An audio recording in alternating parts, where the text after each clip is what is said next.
You're listening to The Coffee Hour. I'm Andy Bates. I'm Sarah Gauthier. We get to travel the world today. We do. With our friends from the Office of International Mission here at the Lutheran Church Missouri Synod. Today's episode of The Coffee Hour is underwritten in part by Concordia University, Nebraska. You can learn more about Concordia University, Nebraska at cune.edu. Joining us today, the Reverend Dr. Brian Gauthier. He's the Managing Director of Global Mission Operations for the LCMS Office of International Mission. Welcome back to The Coffee Hour. Thank you very much. Wasn't that long ago we got to introduce you and talk about all the fun things that you get to do in your position as Managing Director for Global Mission Operations, I should say. Global Mission Operations, LCMS Office of International Mission. Does that all fit on one card? Front and back. Appropriately, yes.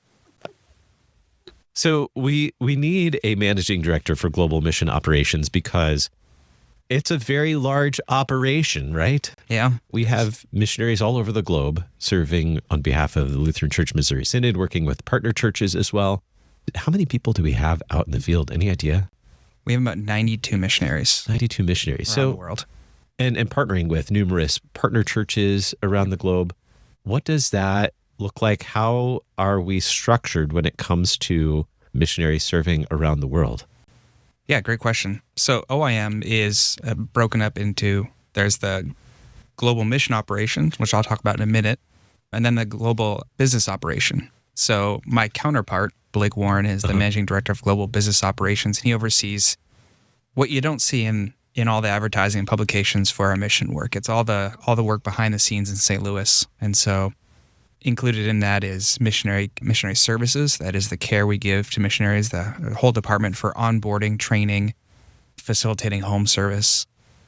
The short-term team workers that facilitate short-term trips with our regions, for congregations, for universities, for organizations that want to serve with our missionaries around the world. Global safety and security, and then, of course, our business operation, because things like having a visa when you go to work in another country or the ability to receive funds in a legal manner are critical to the work that we do.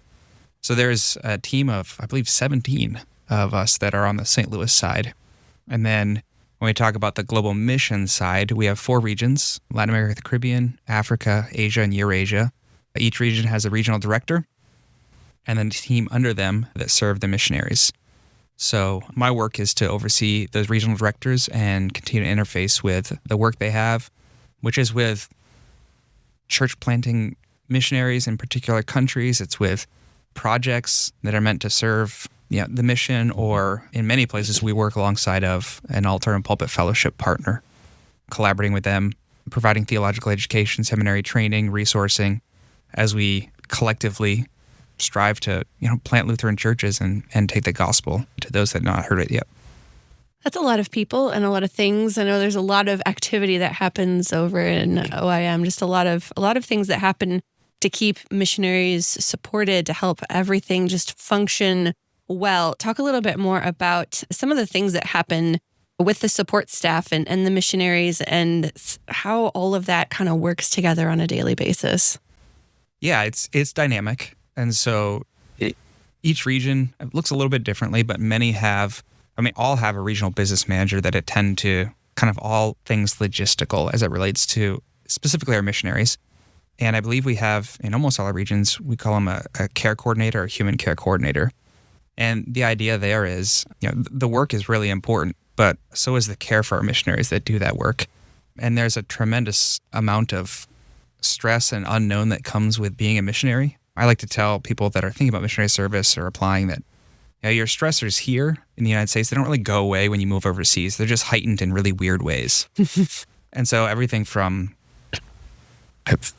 physical well-being to emotional support to making sure that transition works, children's education, kind of all those things kind of fall under the care of our care coordinators and our missionary services. And so there's this kind of, it's not a full handoff, but it's a kind of like a baton being passed between the St. Louis operations and the field, because missionaries, they're coming back and they're going out kind of on a pretty regular basis through the missionary service. So providing adequate training for our missionaries, not only for the work that they're doing, but how they handle, right, not just the work that they do, but also the situations that they encounter, helping meet their needs, physical, emotional, family, are all kind of part of that responsibility. And again, it's a back and forth. I believe I just walked up here and our St. Louis side was meeting with our care coordinators. It was like a global care summit to talk about best practices and the ways in which they can care for our folks as they serve. And certainly the operations, how we stay connected with missionaries in the field has changed over the last probably 2 or 3 decades in terms of technology and how we stay connected. How do operations here in St. Louis stay connected to those out serving around the globe? How do you interact with the missionaries serving in the field on a regular basis, and what does that look like? Yeah. Well, technology, FaceTime, the internet, Zoom has made all of that a lot easier, right? And a little more instantaneous. So, I mean, from my position, I'm interacting mostly with regional leadership, but we do connect with our regional directors twice a week.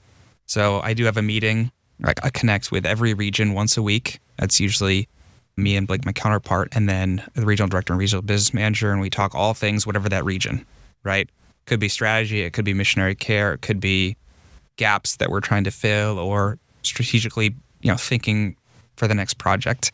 And then once a week, we do gather together with our regional directors all together, even with Dr. Rajak, our executive director. And we kind of talk more big picture OIM and how that news that impacts kind of our global work. Beyond that, connecting with missionaries within the OIM structure on the field, there's a number of reporting relationships and accountability for the sake of care and making sure that no one's slipping through the cracks, work is being done. And so that looks a little bit different field to field, and I don't want to get too technical on that. But at least from our office, we try to be out in the field on a pretty regular basis. I'm in between trips. This is my one day here. Literally, I looked at his calendar and was like, oh, look, one day. There we go. Yeah. So, and I do try to take advantage when I'm either at a conference, a regional conference, or some event in some country to spend time with each missionary that's there. And I kind of have my short list of questions to see how things are going, where the struggles are, how he can support and serve them. So there is, I would say, good regular communication between St. Louis and then the regions. And then each region has their kind of iteration of how that care and how that communication happens. It's not perfect. I mean, we live in the age of the internet, and even with instantaneous communication, still things slip through the crack. But yeah, I think that the teams are doing a decent job trying to stay connected. Yeah, it's in some ways easier and in some ways harder, even though we have the internet presents other complications that happen. I mean, we know we run into that too, working in communication, broadcasting. Some things are easier, some things aren't. You mentioned that we got you on your one day here. What are some of the things that you've learned through traveling and visiting the regions, learning about best practices, ways that OIM supports missionaries and that other people outside of this building can also support missionaries? Yeah, that's a great question. Well, I mean, I'll lead with this. I mean, mission's dynamic, right? And so I think the only constant is change, right? And that leads to its own host of challenges. But I think one of the ways, and I think where you're going with the question, is one of the ways that we connect and support the mission, and is through what we call FOROs, which is the Spanish word for forum. And essentially, what a forum is it's a way to plug into mission work, whether you're actually serving on the field or supporting an organization that serves, or whether you're just a member of a congregation and you don't want to go anywhere, but you want to be connected.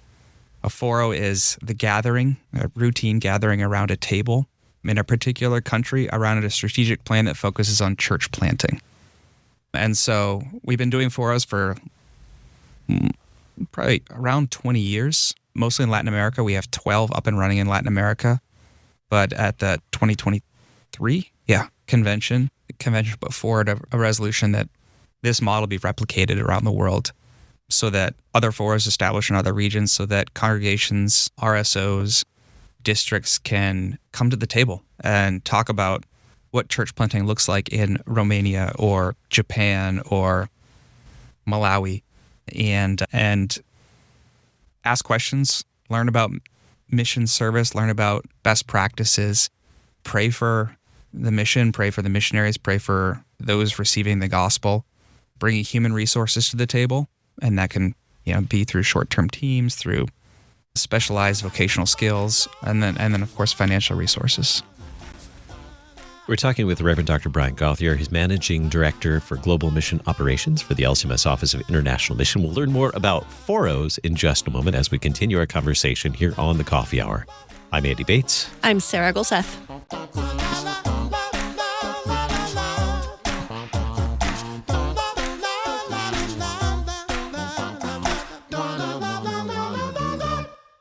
Are you looking to gain practical insights and spiritual encouragement in a format that fits your life? Discover the treasures of Christ-centered learning with Concordia University, Nebraska. Utilizing an online, self-paced learning platform, Concordia Nebraska's new Studia Vitae program will offer a non-credit continuing education courses featuring lifelong learning opportunities in a variety of focused areas. Courses begin in January 2026 and registration opens soon. Learn more at cune.edu/CEU. That's cune.edu/CEU.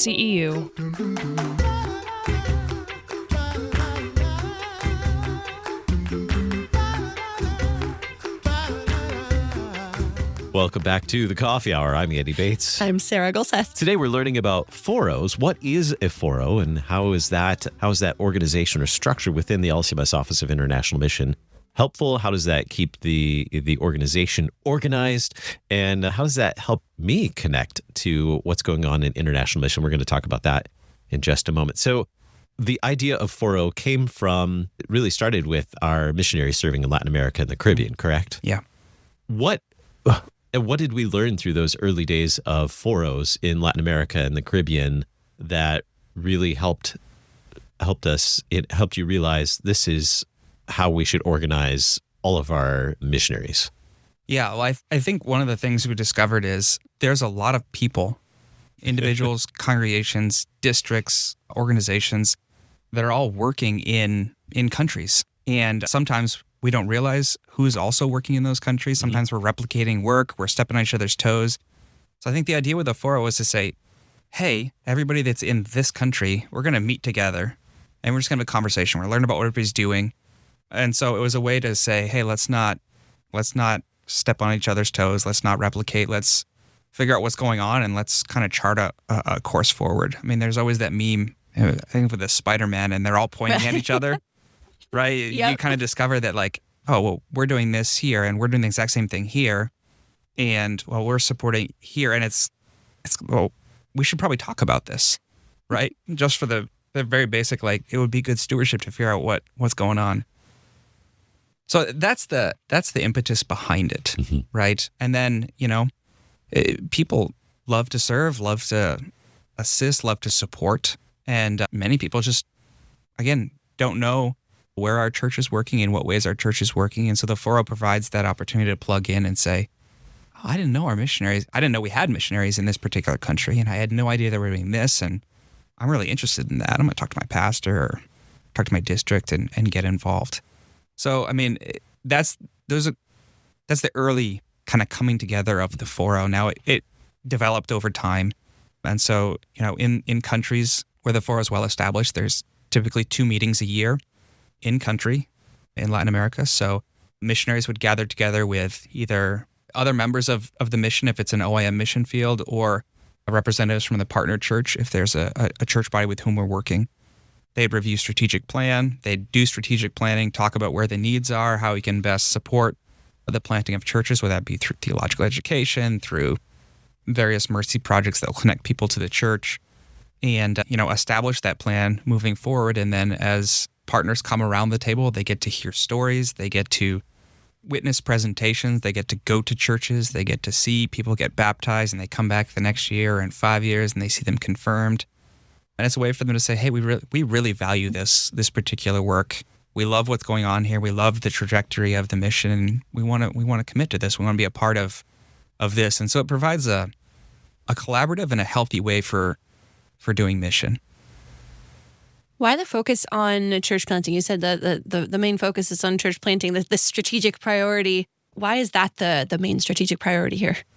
Yeah, well, the Lord delivers his gifts, forgiveness, life, and salvation through the proclamation of his word and through the giving of his gifts in the sacraments.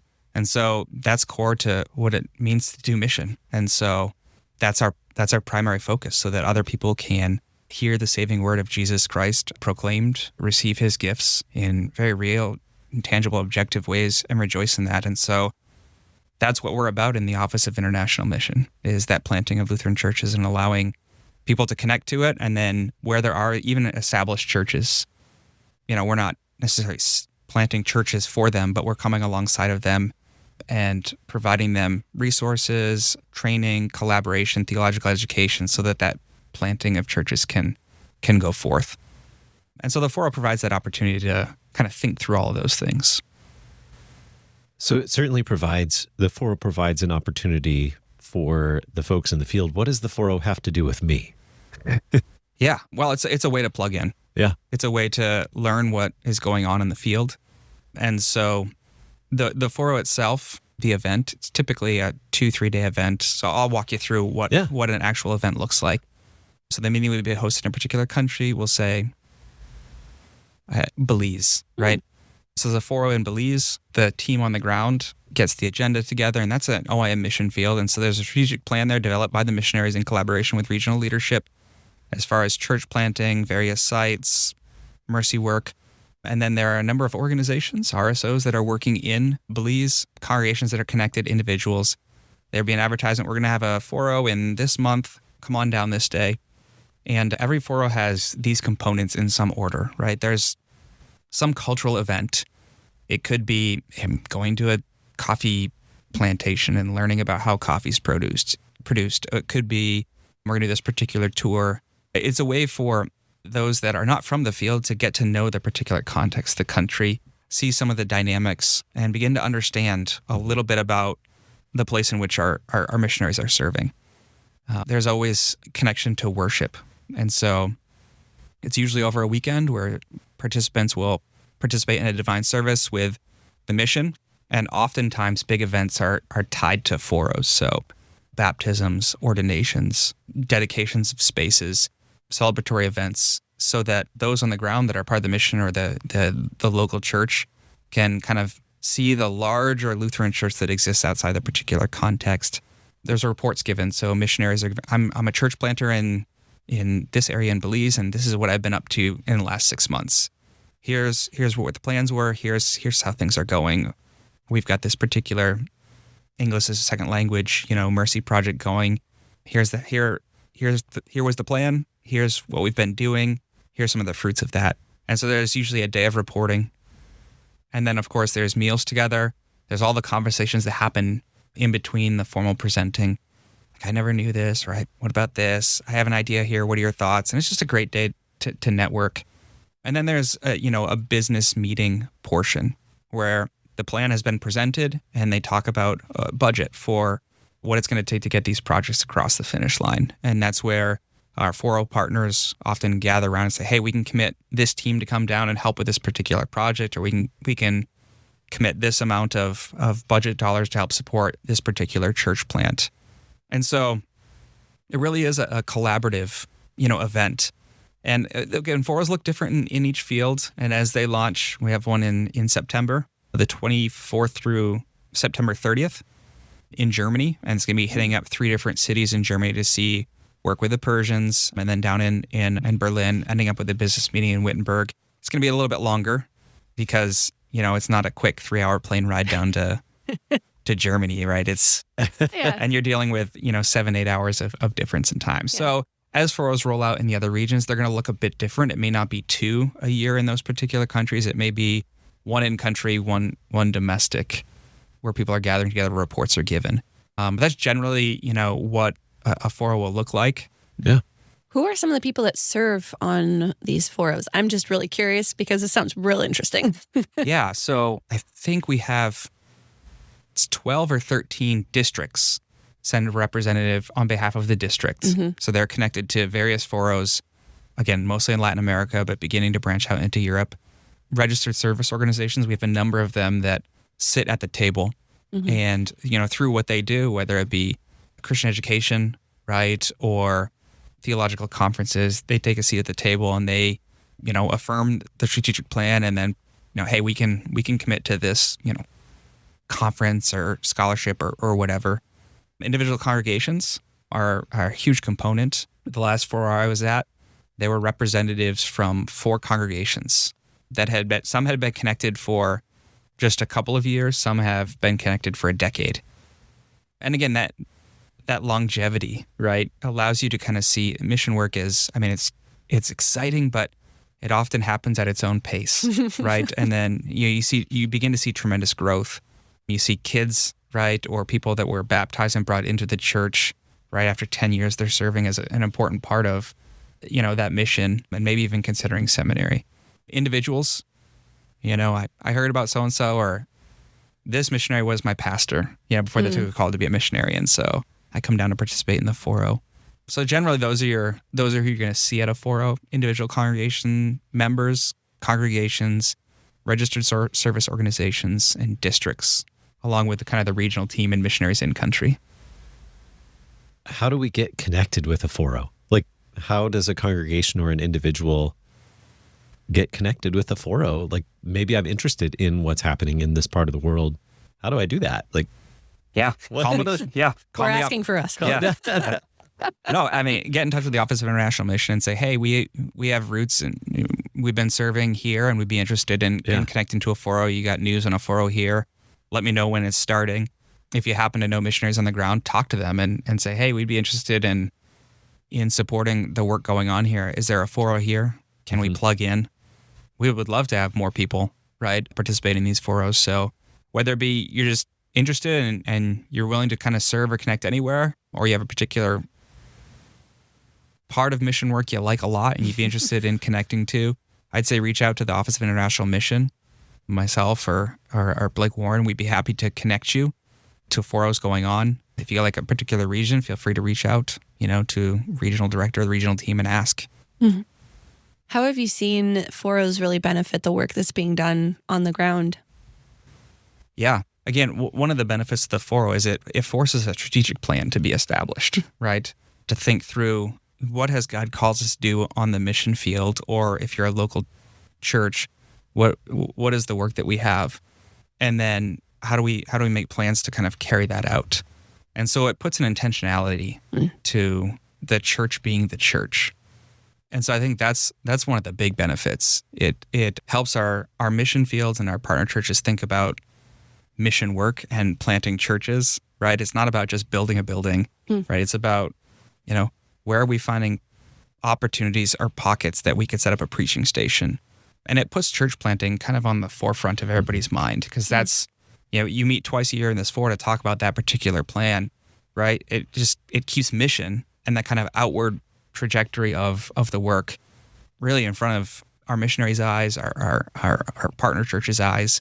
And that can be really encouraging, because if you just kind of focus on the day-to-day, mission work is terribly exciting and dynamic, but it's often slow and it manifests itself in really different ways. And if you're to focus on just each day, what did I get accomplished today, that could be discouraging, because it could be as simply as I made it to the grocery store and home, right? Or, I went to lead a Bible study today at one of the mission sites and 3 people came. You can get really discouraged, but having that knowing the FORO is going to meet twice a year, that you're going to have people gather together, that there's people praying for you, and that people want to support, that particular work, kind of keeps the goal of why we do mission kind of in front of everybody's eyes collectively.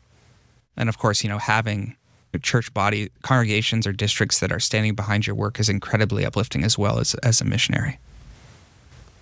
Right. So you said if we're interested in learning more about FOROs, maybe how to get connected with a FORO, to reach out to the LCMS Office of International Mission. What's the best way to do that? You could reach out via email. That'd be the best way. I could say call, but I don't know the number off the top of my head. I don't even know my own number. But no, in all seriousness, just send an email to me or someone in the office, call the International Center and connect. They'll connect us to the Office of International Mission, and we will happily talk about your interest. And like I said, if I'm interested in Asia, well, we'll connect you with the Asian team, and we can figure out the best way to plug you in. We'll put that information in the program notes today as well. How to call the LCMS International Center and get connected with the LCMS Office of International Mission, so you can learn more about how to connect with a FORO. What part of the world are you most interested in, Sarah? I know you're oh man, that's a really hard question. The Germany one sounds really interesting. Yes. Anything else in Europe would be really cool, I think. Yeah. I'd be there. You've been studying languages. Well, Brazil, but Brazil, if I have a moment, that's actually a really interesting story. So Yeah. Latin America and the Caribbean is celebrating this whole year, 125 years of mission work in Latin America and the Caribbean. And Brazil was our first mission field in this region back in the early 1900s. Yeah. And that's a fun story because now the church in Brazil, Lutheran Church in Brazil, is a full altar and pulpit fellowship church. They have their own universities and seminaries, and we're actually together working and sending out missionaries together. And so we call those alliance missionaries, and they do the same work that our LCMS missionaries are doing, but they have extra pastors. We have lots of work. We have an agreement, and so we have pastors from Brazil working with us across Africa, doing theological education, planting churches in places like Panama. And so that's when we talk about longevity, when we talk about kind of mission work being kind of a long game, that's what we're talking about. I mean, 125 years, and we're mutually serving one another by serving the world. So, the churches get planted and the work moves forward. This helps the Lutheran Church of Brazil as well find places for their pastors to serve, but also begin to develop their own kind of mission arm of their church body, it's been a really exciting program. I think we have 17 alliance missionaries, and not just from Brazil. We have a few other partner churches with whom we send workers out to work alongside of LCMS missionaries. I think that's a great example of the partnerships that we're talking about when it comes to FOROs, and the partnership and the collaboration that happens through FOROs. The partnership and the collaboration that we have with the IELB in Brazil is just amazing, and to be able to partner together to send out missionaries, alliance missionaries together. Right. Wow, thanks be to God for that. Yeah. Well, thank you so much for spending the time with us, helping us understand FOROs. I had heard the term here at the International Center. I said, if I don't know all the details about it, and I work right next door to them, maybe we need to talk about this on the air. And so thank you so much, Brian, for coming in and talking with us today. My pleasure. Thank you. You've been listening to The Coffee Hour. I'm Andy Bates. I'm Sarah Gulseth. The Coffee Hour with Andy and Sarah is a production of KFUO. To support the Coffee Hour and KFUO Radio, visit KFUO.org. You can also text KFUO to 41444 or send an email to gifts@KFUO.org. And you can call us at 800-844-0524. KFUO. Christ for you, anytime, anywhere.